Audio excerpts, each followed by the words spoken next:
حیدرآباد کے حمایت ساگر میں افسوسناک حادثہ، 2 نوجوان ڈوب کر جان بحق، ایک بچ گیا۔ تلنگانہ کے دارالحکومت شہر حیدرآباد سے ایک دل دہلا دینے والی خبر سامنے آئی، جہاں حمایت ساگر میں پیش آئے ایک افسوسناک واقعے میں 2 نوجوان اپنی جان سے ہاتھ دھو بیٹھے۔ اطلاعات کے مطابق 3 دوست ویکینڈ پر تفریح اور مچھلی پکڑنے کے لیے جھیل کے کنارے گئے تھے۔ اسی دوران تینوں نے پانی میں نہانے کا فیصلہ کیا، لیکن گہرے پانی میں جانے کے باعث 2 نوجوان ڈوب گئے۔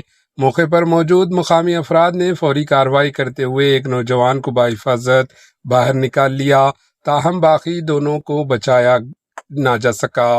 جان بحق ہونے والوں کی شناخت شیخ سلمان اور شہباز کے طور پر ہوئی، جو ٹولی چوکی حیدرآباد کے رہائشی تھے۔ واقعے کی اطلاع ملتے ہی راج نگر پولیس موقع پر پہنچ گئی۔ لاشوں کو باہر نکال کر پوسٹ مارٹم کے لیے ہسپتال منتقل کیا گیا۔ پولیس نے کیس درج کر کے تحقیقات کا آغاز کر دیا۔ پولیس نے عوام سے اپیل کی ہے کہ گہرے پانی میں نہانے سے گریز کریں اور حفاظتی اقدامات پر سختی سے عمل کریں تاکہ اس طرح کے افسوسناک واقعات سے بچا جا سکے۔ Bureau report, AHN news.